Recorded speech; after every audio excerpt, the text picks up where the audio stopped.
శ్రీమాత్రే నమ. జయ గురు దత్తాత్రేయ నమ. ఈ వీడియోలో మనం వృత్తి నిర్ణయించే గ్రహాలు మరి ప్రస్తుతం శనిగ్రహ వక్రగమనం వల్ల వృత్తిపై ఎటువంటి ప్రభావం చూపుతుంది, ఏ ఏ వృత్తులు చేస్తున్న వారికి ఏ ఏ గ్రహాలు బలంగా ఉండాలి, మనం ఖచ్చితంగా ఏ వృత్తిలోకి ఎంటర్ అవ్వాలో ఏ గ్రహం తెలియజేస్తుంది. అలాగే మనం వ్యాపారం చేయాలనుకున్నప్పుడు ఏ గ్రహం బలంగా ఉంటే మనకి ఆ సమయంలో వ్యాపారం కలిసి వస్తుంది, ఏ రకమైన వ్యాపారానికి ఏ గ్రహం కలిసి వస్తుంది, ఇవన్నీ కూడా మనం ఈ వీడియోలో తెలుసుకునే ప్రయత్నం చేద్దాం. సాధారణంగా ఎక్కువగా సినిమా సంబంధించినటువంటి పరిశ్రమలో ఏ వృత్తిలో అయినా సినిమా నటన టీవీ మీడియాలో ప్రవేశించాలంటే శుక్ర అలాగే చంద్రగ్రహాలు బలంగా ఉండాలి. అలాగే మీరు సినిమా రంగంలో హీరోగా రాణించాలంటే చంద్రుని యొక్క బలం తప్పనిసరి. అదే క్యారెక్టర్ యాక్టర్గా విలన్గా రాణించాలంటే కుజుని యొక్క స్థితి చాలా బలంగా ఉండవలసి ఉంటుంది. అలాగే మీరు ఒక పారిశ్రామికవేత్తగా లేదంటే ఏదైనా ఒక సంస్థను ప్రారంభించి 10 మందికి ఉపాధి కల్పించే వృత్తులు చేయాలన్నా, చిన్న స్థాయి నుంచి పై స్థాయికి వెదగాలన్నా శని యొక్క బలం తప్పనిసరిగా ఉండవలసి ఉంటుంది. ప్రస్తుతం ఉన్నటువంటి సాఫ్ట్వేర్ రంగానికి, మెడికల్ రంగానికి, సినిమా సంబంధించినటువంటి ఈ గ్రాఫిక్స్ టెక్నాలజీ సంబంధించిన వృత్తుల్లో రాణించాలంటే వారి యొక్క జన్మజాతకంలో రాహుగ్రహం బలంగా ఉండవలసి ఉంటుంది. మీరు పోలీస్ డిపార్ట్మెంట్లో కానీ, ఎక్సైజ్ డిపార్ట్మెంట్లో కానీ, క్రీడా రంగంలో కానీ, లేదంటే ఏదైనా ఒక వృత్తిలో కంపల్సరీగా మీరు ఒక డ్రెస్ కోడ్ యూనిఫారం ధరించవలసినటువంటి ఉద్యోగంలో ఉండాలంటే కుజుని యొక్క బలం తప్పనిసరిగా ఉండవలసి ఉంటుంది. అలాగే ప్రభుత్వ ఉద్యోగంలో మీరు ప్రవేశించాలనుకుంటే రవి యొక్క బలం చాలా అనుకూలంగా బలంగా ఉండవలసి వస్తుంది. అలాగే మీరు వ్యాపారం చేయాలి, మనీ క్యాలిక్యులేషన్స్ కరెక్ట్గా ఉండాలంటే బుధుని యొక్క బలం తప్పనిసరిగా ఉండాలి. అంటే ఒకవేళ మీరు చార్టెడ్ అకౌంటెంట్ అవ్వాలనుకున్నా, లేదంటే అకౌంట్స్ సంబంధించినటువంటి వృత్తిలో రాణించాలన్నా, క్యాలిక్యులేషన్స్ కరెక్ట్గా వేయాలన్నా, వ్యాపారాలని అంచనా వేయాలన్నా, మార్కెట్లో ఈ షేర్ మార్కెట్ వగైరా వగైరా వాటిలో అప్ అండ్ డౌన్స్ని అంచనా వేయాలన్నా కూడా బుధుని యొక్క బలం తప్పనిసరిగా ఉండవలసి ఉంటుంది. బుధుడు జాతకంలో బలంగా ఉంటేనే సరైన సమయంలో సరైన నిర్ణయం తీసుకొని ముందుకు వెళ్ళే అవకాశాలు ఎక్కువగా ఉంటాయి. అలాగే పాడి పరిశ్రమ, వ్యవసాయం, అలాగే మెడిసిన్స్, ఆయుర్వేదం ఇటువంటి వాటిలో మీరు బలంగా రాణించాలంటే చంద్రుని యొక్క బలం తప్పనిసరి. అలాగే కొన్ని ఆధ్యాత్మిక వృత్తులు, ఈ పౌరోహిత్యం, ఈ ప్రవచనాలు, ఈ జ్యోతిష్యం, ఆధ్యాత్మిక సంబంధించిన వృత్తుల్లో రాణించాలంటే కేతువు యొక్క బలం తప్పనిసరిగా ఉండవలసి ఉంటుంది.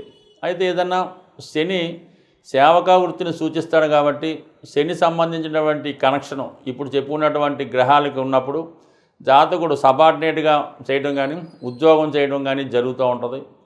రవి స్వతంత్ర ప్లానెట్ అవ్వడం వల్ల, రాజగ్రహం అవ్వటం వల్ల, రవి యొక్క ఇన్ఫ్లుయెన్స్ వల్ల చాలా వరకు స్వతంత్ర వృత్తుల్లో ఉండడం, ఈ పాలిటిక్స్లో ఎంటర్ అవ్వడం, రాజకీయాలు ఇంచుమించుగా సాధారణ కౌన్సిలర్ దగ్గర నుంచి ప్రధానమంత్రి, రాష్ట్రపతి దాకా ఎదగాలంటే, గవర్నమెంట్లో అత్యున్నత స్థాయి ఐపీఎస్ ఐఏఎస్లు కావాలన్నా కంపల్సరిగా రవి యొక్క బలం చాలా అనుకూలంగా ఉండాలి. అయితే కొన్ని సందర్భాల్లో రవి మరీ విపరీతమైనటువంటి బలం ఉన్నప్పుడు ఓవర్ కాన్ఫిడెన్స్ వల్ల, అహంభావం వల్ల ఏ పని చేయకుండా మరి ఏదో ఒక దానికోసం వెయిట్ చేస్తూ కాలం వృధా చేయడం జరుగుతూ ఉంటుంది. ఒక విధంగా కొన్ని సందర్భాల్లో రవి బలహీనంగా ఉన్నప్పుడే అతడు అటు ప్రభుత్వ ఉద్యోగాల్లో రాణించగలుగుతూ ఉన్నారు. రవి బలంగా ఉన్నవాళ్ళు రాజకీయ రంగంలో రాణించగలగడం కూడా జరుగుతూ ఉంటుంది. ఈ విధంగా ప్రతి గ్రహానికి కూడా ఏదో ఒక వృత్తికి, ఏదో ఒక వ్యాపారానికి లింకప్ అయి ఉండడం జరుగుతూ ఉంటుంది.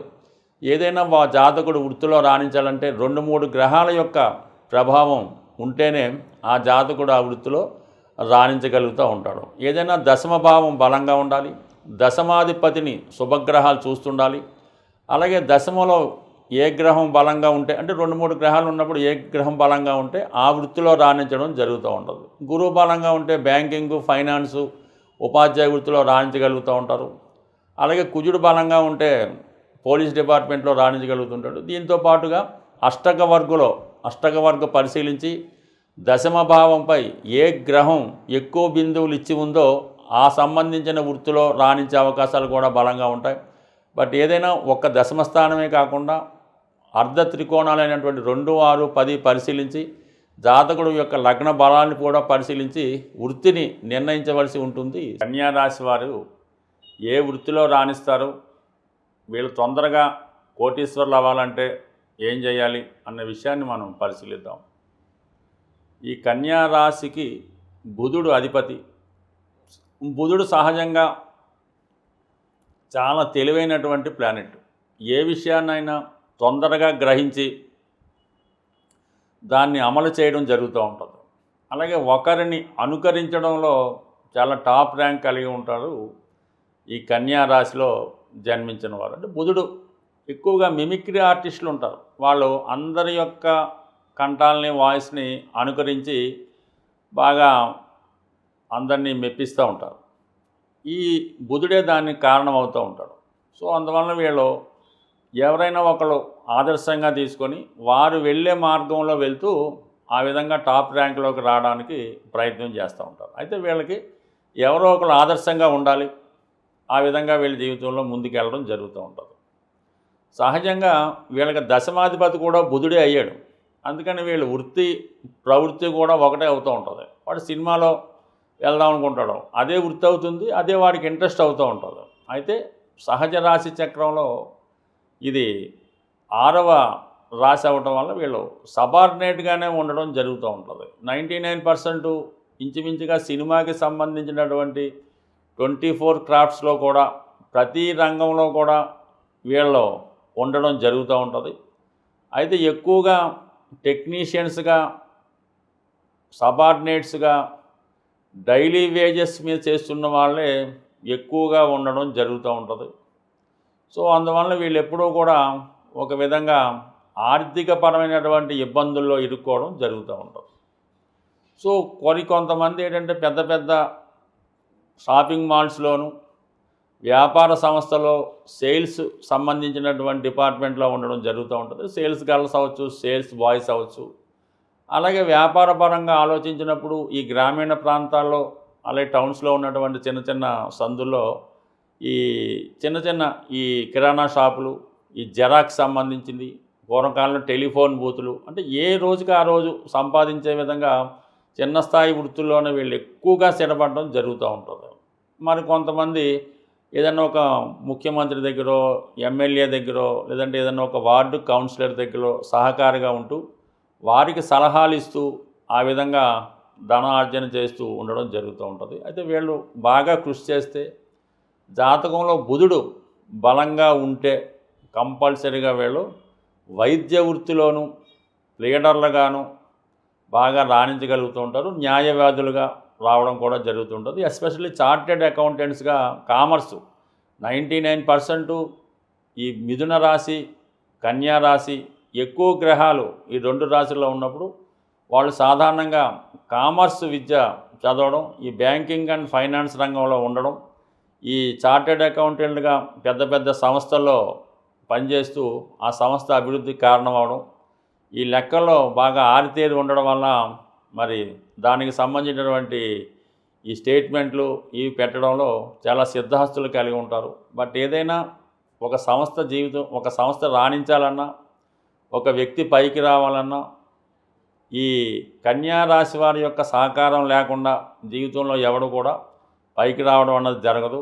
ఏ సంస్థ కూడా వృద్ధి చెందడం అన్నది జరగదు. అంటే వీళ్ళ జీవితంలో శుక్రుడు ధన భాగ్యాధిపతిగా ఉండడం వల్ల ఈ రాశిలో జన్మించేటువంటి స్త్రీలు ఎక్కువగా కళారంగం, టీవీ, మీడియా, సినిమా రంగంలోనూ, అలాగే బ్యాంకింగ్ రంగంలోనూ, మరీ ముఖ్యంగా ఈ ఫ్యాషన్ డిజైనింగు, బంగారు నగలు తయారు చేయడం, స్త్రీలను అలంకరించడం, ఇటువంటి వృత్తుల్లో కూడా వీళ్ళు రాణిస్తుంటారు. అంటే వీళ్ళకి కన్యా రాశిలో ఈ హస్త నక్షత్రం ఉండడం వల్ల బాగా వీళ్ళు హ్యాండ్ స్కిల్స్ కలిగి ఉంటారు అన్నమాట. చేతి వృత్తుల్లో బాగా రాణించడం జరుగుతూ ఉంటుంది. అందువల్ల అల్లికలు, ఈ కుట్లు, ఈ మిషను, ఈ ఎంబ్రాయిడరీ, అంటే వీళ్ళ ఆలోచన కూడా ఎంతసేపు కూడా ఈ విధంగానే ఉంటుంది. ఏదో మన దగ్గరికి అనేక మంది వస్తూ ఉంటారు, వాళ్ళు చిన్నగా టైలింగ్ పెట్టుకుంటే ఎలా ఉంటుంది, లేదంటే మామూలుగా బ్యూటీ పార్లర్ పెడితే ఎలా ఉంటుంది, ఈ బట్టలు అమ్మితే ఎలా ఉంటుంది అడుగుతారు తప్ప పెద్ద పెద్ద ఆలోచనలు సాధారణంగా వీళ్ళకి రావడం జరగదు. ఉన్నంతలోనే తృప్తి పడడం, అలాగే వీళ్ళ ధనాన్ని చాలా పొదుపుగా వాడుతూ సంపాదించిన ధనాన్ని ఎవరో ఒకరికి అప్పు రూపంలోనో ఇంకో రూపంలోనో ఇచ్చి మోసపోవడం, చివరి జీవితంలో ఏదీ లేకుండా ఇబ్బంది పడడం జరుగుతూ ఉంటుంది. చిన్నదైనా పెద్దదైనా ఈ రాశివారు విద్యకు సంబంధించింది ఎక్కువ రాణించగలుగుతూ ఉంటారు. అకౌంట్స్ డిపార్ట్మెంట్లో బాగా రాణించగలుగుతుంటారు. వీరి జీవితంలో శని కుటుంబ స్థానంలో ఉచ్చ పొందుతూ ఉంటాడు. అందుకని కుటుంబ స్థానంలో శని యొక్క ప్రభావం ఎక్కువగా ఉంటుంది కాబట్టి ఎప్పుడూ ఏదో ఒక ఆర్థికపరమైన ఇబ్బంది, ఎవరో ఒకరికి సేవ చేయడం, ఎవరో ఒకరికి హెల్ప్ చేయడం, వాళ్ళ వల్ల మోసపోవడం ఇవన్నీ కూడా జరుగుతుంటాయి. బట్ ఏదైనా కన్యా రాశి వారు జీవితంలో వీళ్ళు కింగ్ మేకర్స్, అంటే ఒకరిని రాజులుగా, చక్రవర్తులుగా, ధనవంతులుగా తయారు చేయగలిగే స్థాయికి వెళ్తూ ఉంటారు.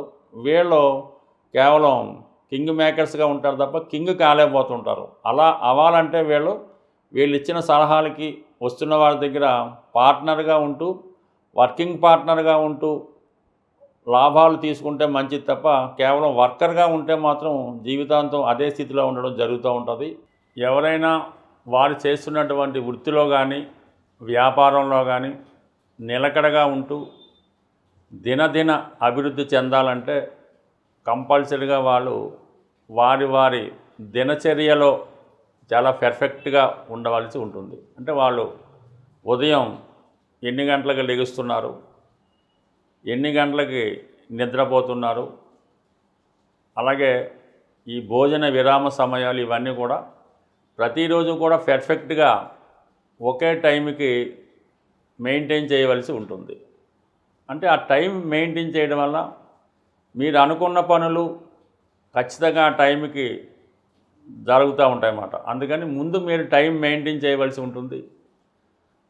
అలాగే ప్రభుత్వానికి చెల్లించవలసినటువంటి income tax, sale tax, GST వగైరా వగైరా పర్ఫెక్ట్గా అకౌంట్ మెయింటైన్ చేయడం, టెన్షన్గా మనం వారికి పే చేయవలసినటువంటి గవర్నమెంట్కి చెల్లిన ప్రతి ట్యాక్స్, ఇన్కమ్ ట్యాక్స్ అవ్వచ్చు, రోడ్ ట్యాక్స్ అవ్వచ్చు, సేల్ ట్యాక్స్ అవ్వచ్చు, ఇవి ఖచ్చితంగా పే చేయవలసి ఉంటుంది. అలాగే వాహనాలకు చెల్లించినటువంటి ఎటువంటి చలానాలు లేకుండా, పన్ను ఏది బాకీ లేకుండా ఉండడం జరిగితే, అలాగే మీ పిల్లలకి చెల్లించినటువంటి కాలేజీ ఫీజులు కానీ, కాన్వెంట్ ఫీజులు కానీ అప్ టు డేట్గా చెల్లించవలసి ఉంటుంది. అలాగే మీరు అద్దె ఇంట్లో ఉంటే టైంకి అనుకున్న తారీఖు కన్నా ముందుగానే అద్దె చెల్లించవలసి ఉంటుంది. అంటే మీకు ఇవి కొద్దిగా ఆశ్చర్యంగా జరిగి ఉండొచ్చు. మీరు ఏదైతే ఇవన్నీ పర్ఫెక్ట్గా నిర్వహిస్తారో, ఏదైతే మీరు తీసుకున్నటువంటి అప్పుకి లోన్ కరెక్ట్గా కడుతుంటారో, అప్పుడు మీ జీవితంలో సక్సెస్ కూడా చాలా తొందరగాను చాలా పర్ఫెక్ట్గా వస్తుంది.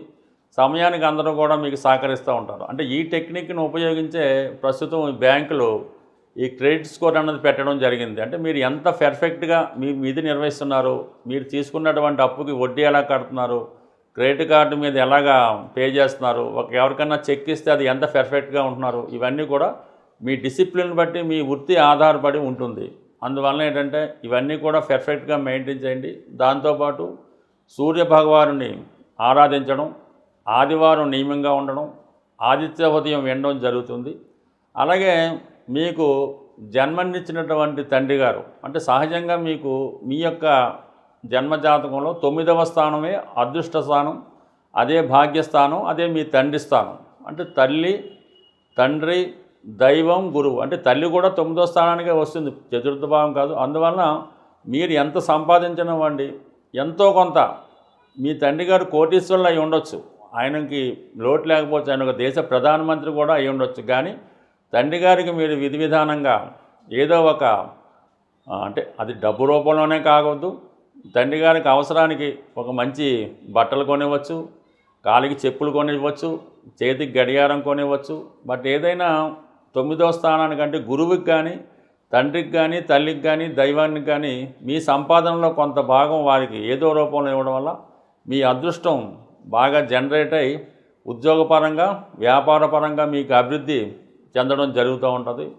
ఎట్టి పరిస్థితుల్లో కూడా మీ యొక్క తల్లిదండ్రుల్ని మీకు వాళ్ళని భరించడం కష్టమైనప్పుడు పక్కకు తప్పుకోండి. ఎవరో ఒకరు చూస్తారు. అంతేగాని వాళ్ళని బలవంతంగా ఏదైనా ఒక ఓల్డ్ ఏజ్ హోమ్లో పెట్టే ప్రయత్నం మాత్రం చేయొద్దు. ఆ చేయడం వల్ల అది మీకు ఒక విధంటి యోగం ఏర్పడడం వల్ల అది ఆ పేర్లే చెప్పడం అంత ఇష్టం ఉండదు. ఆ ప్రభావం వల్ల తర్వాత మీ జీవితంలో కొన్ని ఇబ్బందులకు లోనయ్యే అవకాశం ఉంది. బట్ ఏదైనా సదా మీకు అదృష్టాన్ని ఇచ్చే భాగ్యస్థానాన్ని మీరు కాపాడుకోవాలంటే ఈ పెద్దవాళ్ళని అంటే తల్లి, తండ్రి, గురువు, దైవాన్ని వాళ్ళు దుర్మార్గులు అవ్వచ్చు, అంతకులు అవ్వచ్చు, కూనీకోరులు అవ్వచ్చు, తాగుబోతులు అవ్వచ్చు, కానీ వాళ్ళని మీరు గౌరవించడం, వారి జాగ్రత్తగా మీరు కాపాడుకోవడం అన్నది మీ విధి. మీరు ఎంత బాగా చేస్తే తర్వాత మీ తరం అంత అనుకూలంగా ఉంటుంది. స్వస్తి.